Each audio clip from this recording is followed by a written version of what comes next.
معاویہ رضی اللہ تعالیٰ عنہ، اس زمانے میں لوگ حضرت علی کے دشمن تھے، وہ دشمن حضرت علی کے خلاف بولتے تھے۔ تو ایک مرتبہ صحابی رسول سعد بن ابی وقاص رضی اللہ تعالیٰ عنہ معاویہ رضی اللہ تعالیٰ عنہ کے پاس آتے ہیں۔ تو معاویہ رضی اللہ تعالیٰ عنہ کہتے ہیں کہ آپ کیوں حضرت علی کو برا بھلا نہیں کہتے؟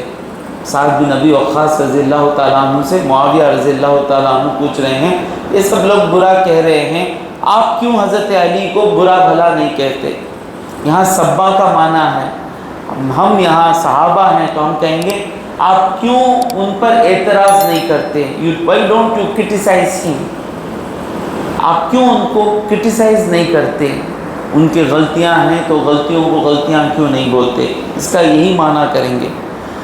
تو کیا پیارے انداز سے سعد بن ابی وقاص رضی اللہ تعالیٰ عنہ سمجھاتے ہیں، کہتے ہیں اما ما ذکرت ثلاثا قالہن لہ رسول اللہ صلی اللہ علیہ وسلم، اگر میں 3 باتیں جو حضرت علی کے شان میں حضور اکرم صلی اللہ علیہ وسلم نے بتائی ہیں، اگر وہ میں یاد رکھا ہوں، اس لیے فلن اسبہ، میں ان کو کبھی برا بھلا ہرگز نہیں کہوں گا، لأن تکون لی واحدۃ منہن، وہ جو 3 فضیلتیں حضور نے ان کی بتائی ہیں ان میں سے ایک بھی فضیلت مجھ میں ہو۔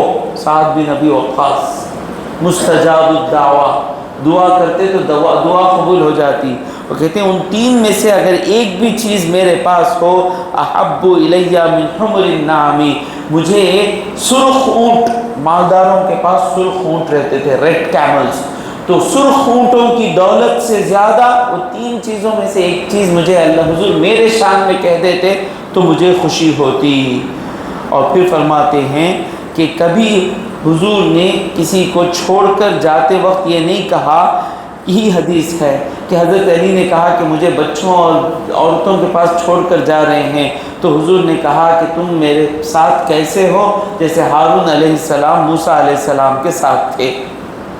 پہلی چیز۔ دوسری چیز کیا؟ خیبر کی جنگ تھی۔ خیبر کی جنگ کب ہوئی؟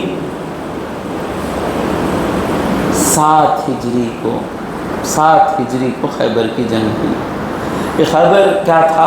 یہودیوں کا ایک بڑا بستی تھی، مالدار یہودی ہمیشہ احد کی جنگ میں رہے، خاص کر خندق کی جنگ میں، جو پورا عرب، تقریباً سارا عرب آ گیا تھا مسلمانوں کے خلاف، ان کو کون پیسوں کی مدد کر رہا تھا، ہتھیار کی مدد کر رہا تھا؟ یہودی کر رہے تھے۔ تو صلح حدیبیہ ہونے کے بعد حضور اکرم صلی اللہ علیہ وسلم نے ان سے بدلہ لینے کے لیے لشکر لے کر چلے گئے۔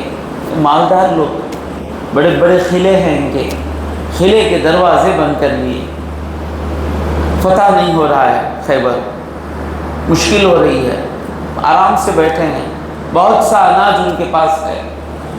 تو حضرت اب خیبر کی حالت تھی، تو حضور اکرم صلی اللہ علیہ وسلم رات کو کہتے ہیں لَأُعْطِيَنَّ الرَّأْيَةَ، میں ضرور جھنڈا دوں گا، رجلاً، ایک آدمی کو، يُحِبُّ اللَّهُ وَرَسُولَهُ، يُحِبُّ اللَّهَ وَرَسُولَهُ، وہ آدمی اللہ اور اس کے پیغمبر سے محبت کرتا ہے، وَيُحِبُّهُ اللَّهُ وَرَسُولُهُ، اور اس سے اللہ اور اس کے پیغمبر محبت کرتے ہیں۔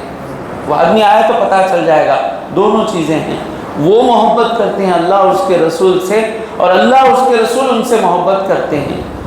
تو حضرت سعد بن وقاص رضی اللہ تعالیٰ عنہ کہتے ہیں ہم سب کی خواہش تھی کہ صبح ہم کو بلا کر حضور کہے کہ جھنڈا دے دے، عزت کے واسطے نہیں، پوزیشن کے واسطے نہیں، یہ جو جملہ کہے ہیں کہ اللہ اور اس کے رسول سے وہ آدمی محبت کرتا ہے، بڑا مقام ہے، اور اللہ اور اس کے رسول ان سے محبت کرتے ہیں، بڑی عزت کا مقام ہے۔ ہم سب صبح خرید جا کر بیٹھ گئے حضور کے، ہمارے چہرے پہ نگاہ پڑے، حضور کہے کہ آؤ ساتھ تم کو جھنڈا دے دوں، ابو بکر عمر سب تھے رضی اللہ تعالیٰ عنہ۔ فقال، حضور نے کہا ادعو لی علی، علی کو بلاؤ میرے لیے۔ فأتي به، ان کو لایا گیا، ارمدہ، آپ کی آنکھوں میں شکایت تھی، ہمارے یہاں مدراسہ ہی کہتے ہیں نا، تو حضور نے فبصق فی عینہ، آپ کا لعاب مبارک، ہمارا بولے تو تھوک بولیں گے، حضور کا ہے اس لیے، لعاب مبارک نکال کر حضرت علی کے آنکھوں پر لگایا، ودفع الرایۃ الیہ، اور جھنڈا حضرت علی کے ہاتھ میں دیا، ففتح اللہ علیہ، اللہ تبارک و تعالیٰ نے وہ جھنڈا لے کر جب نکلے، انشاءاللہ وقت رہا تو خیبر کے بارے میں سنیں گے، تو جھنڈا جو لے کر نکلے حضرت علی، اللہ تبارک و تعالیٰ نے خیبر کی فتح حضرت علی کے ہاتھ میں دے دی۔ اور تیسری چیز کیا ہے؟ نصارہ، نصارہ بولے تو کیا ہوا؟ نصارہ، کرسچنز، یودر کو کیا بولتے ہیں؟ یہودی، یودر کو کیا کہتے ہیں؟ یہودی، کرسچنز کو کیا کہتے ہیں؟ نصارہ۔ سورہ آل عمران نازل ہوئی، کل تفسیر سنے تھے آپ لوگ۔ تو نصارہ، نجران میں نصارہ رہتے تھے، ان کو جب پتہ چلا کہ آدمی آئے ہیں کہتے ہیں کہ میں آخری نبی ہوں، تو یہ لوگ حضور اکرم صلی اللہ علیہ وسلم سے مناظرہ کرنے کے لیے آئے، ڈیبیٹ کرنے کے لیے آئے۔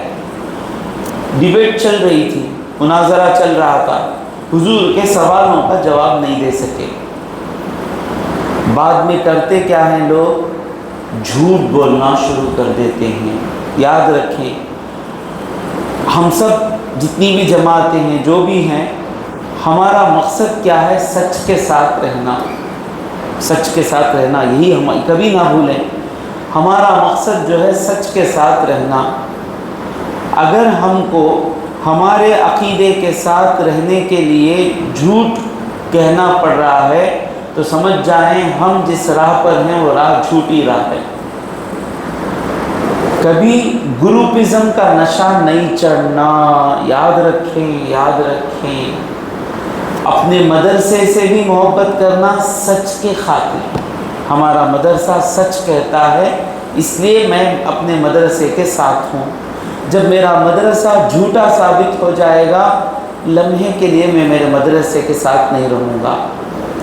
ہم اگر کسی جماعت میں ہیں تو ہم اہل السنہ والجماعت میں بھی اسی لیے ہیں کہ اہل السنہ والجماعت سچ ہے۔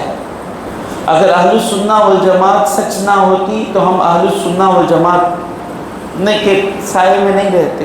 اہل السنہ والجماعت تو سچ ہی رہے گی۔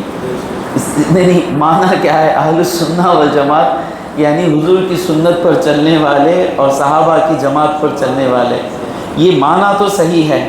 ہاں، یہ نام اگر بن جائے اور نام کے نیچے لوگ سب جھوٹے ہوں تو ہم چھوڑ دیں گے۔ اور اسی طرح کسی سلسلے کے ساتھ رہنا تو بھی مقصد کیا ہے؟ ہمارے سلسلے میں سچ بتایا جاتا ہے، اس لیے ہم سلسلے کے ساتھ ہیں۔ جس لمحہ مدرسے میں جو بتائی جا رہی ہے وہ بات ہم کو جھوٹ لگے، سلسلے میں جو بات بتائی جائے وہ جھوٹ لگے، ہماری جماعت میں جو لوگ کہہ رہے ہیں وہ جھوٹ لگے، تو پہلے سوال پوچھیں، کیونکہ ہماری نالج کم ہے۔ پہلے اپنے سلسلے سے، اپنے مدرسے سے، اپنی جماعت سے جا کر پوچھیں، آپ لوگ یہ بتا رہے ہیں اور ہماری بات مجھے جھوٹ نظر آ رہی ہے، آپ مجھے سمجھائیں کہ ہم سچ پر ہیں یا نہیں ہیں۔ اگر وہ سمجھا دیے، الحمدللہ اپنی جماعت میں باقی رہیں، اپنے سلسلے میں باقی رہیں، اپنے مدرسے سے محبت کریں۔ اگر پتہ چل جائے کہ ہمارا سلسلہ، ہماری جماعت، ہمارا مدرسہ جھوٹ کا سہارا لے رہا ہے، فوراً لمحے کے لیے اس کے ساتھ نہ رہیں۔ بس اتنا ہی ہے، سچ کے ساتھ رہنا ہے۔ سب کو لائن پر آنا پڑے گا، ساری جماعتیں مٹ جائیں گی، فرقے مٹ جائیں گے، ایک ہی فرقہ رہے گا، اہل السنہ والجماعت۔ اس کا معنی کیا ہے؟ حضور کی سنتوں پر چلنے والے، صحابہ کے ساتھ رہنے والے، اتنا ہی معنی ہے اس کا، کوئی اس کا بانی نہیں ہے۔ اس کا بانی محمد مصطفیٰ صلی اللہ علیہ وسلم ہے۔ سمجھ میں آ گیا ہوگا؟ کیوں مٹ جائیں گے؟ لوگ ہمارے جذبات کا فائدہ اٹھاتے ہیں۔ اپنے ہمارے اندر ایک گروپزم کا جو ہے، انسان کے اندر ہے گروپزم، وہ گروپزم کا جو نشہ ہے اسے بڑھا کر اپنی جماعتوں کو بڑھاتے ہیں۔ کبھی اس نشے کے اندر نہ آئیں، کبھی نہ آئیں، کبھی نہ آئیں۔ کبھی یہ نہ کہیں کہ ہم وسیم حضرت کے شاگرد ہیں، نہیں، وسیم حضرت کے ساتھ اگر ہیں بھی تو قرآن و سنت سچائی کس لیے ہیں۔ جس لمحہ وسیم حضرت غلطی کریں گے ہم پوچھیں گے ان سے، حضرت آپ ایسا کیوں کر رہے ہیں؟ ہاں غلطی ہو گئی مان لیے، چھوڑ دیجئے حضرت، آپ کے پاس اچھائیاں کتنی ہیں الحمدللہ، آپ کی چھوٹی غلطی ہو گئی ہے چھوڑ دیں۔ حضرت غلطی کر رہے ہیں اس لیے ہمیں بھی غلطی شروع نہیں کر لینا۔ غلطی کر رہے ہیں اگر حضرت میں غلطی کروں، میں جا کر کسی عورت کو لپٹ لوں، غیر عورت کو کچھ کام کروں، ہمارے حضرت کرتے ہمیں بھی کریں گے، بولیں گے ہم مجھے سمجھائیں گے آپ حضرت یہ غلطی ہو رہی ہے، حضرت آپ چھوڑ دیں، آپ کتنا آپ سے غفلت ہو رہی ہے۔ تو میں کہنے کا مقصد کیا، یہ کرسچنز ہارے کس کے پاس، حضور کے پاس مناظرہ۔ اب ان کو ان کا گروپزم کا نشہ آ گیا، کہاں تک آیا دیکھو، سمجھانے والے بالذات محمد مصطفیٰ ہیں، اور یہ نشہ ان کو گمراہ، جھوٹ کہنا شروع کر لیے، انجیل میں تمہارے آپ کے بارے میں کچھ بھی نہیں ہے، جھوٹ بولنا شروع کیے۔ آیت نازل ہوئی، یا اہل الکتاب، اے اہل کتاب، تعالو آؤ الی کلمۃ، قل تعالو آؤ، اے حبیب تم کہو، ندعو ابناءنا وابناءکم ونساءنا ونساءکم وانفسنا وانفسکم، تم اپنے عورتوں کو بلاؤ ہم اپنی عورتوں کو لے کر آئیں گے، تم اپنے بچوں کو لے کر آؤ ہم اپنے بچوں کو لے کر آئیں گے، تم اپنی جان لے کر آؤ ہم اپنی جانیں لے کر آئیں گے، ثم نبتہل، پھر ہم مباہلہ کریں گے۔ مباہلہ کیا ہے کہ اگر میں جھوٹا ہوں تو میں برباد ہو جاؤں گا، سامنے والا کہے گا کہ میں جھوٹا ہوں تو برباد ہو جاؤں گا، فلعنۃ اللہ علی الکاذبین، جھوٹ بولنے والوں پر اللہ کی لعنت ہے۔ جب یہ آیت نازل ہوئی تو حضرت سعد بن ابی وقاص کہتے ہیں کہ حضور نے اس وقت بلایا بھی حضرت علی کو، بی بی فاطمہ زہرا کو، حضرت حسن کو، حضرت حسین رضی اللہ تعالی عنہم کو بلا کر کہا، اللہم ہؤلاء اہلی، اے اللہ یہ میرے اہل بیت ہیں، اے اللہ یہ میرے اہل بیت ہیں۔ تو مسلم شریف کی حدیث ہے۔ افسوس کی بات ہے لوگ دین کا کام کرنے کا دعویٰ کرتے ہیں، مر بھی جائیں مشکل سے کبھی ان کی مجلسوں میں حدیثیں سننے کو ملیں گی۔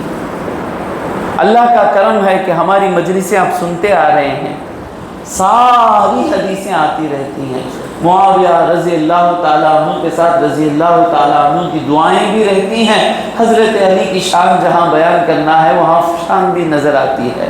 تو سعد بن ابی وقاص کہتے ہیں یہ شرف مجھے نہیں ملا، جب لے کر آ کر حضور بیٹھ گئے تو وہ کرسچنس آئے، آ کر دیکھے نورانی پنجتن پاک ہیں، پنجتن پاک بہت ڈر جاتے، ہاں پنجتن پاک بدعت، ایک پنجتن پاک، حضور، حضرت علی، حضرت حسن، حضرت بی بی فاطمہ زہرا، حضرت حسن، حضرت حسین علیہم السلام، یہ پانچوں لوگ، ان کو پانچ بزرگ کہتے ہیں، بس اتنا ہی ہے، تھوڑا آنکھیں کھلی رکھنا ہے۔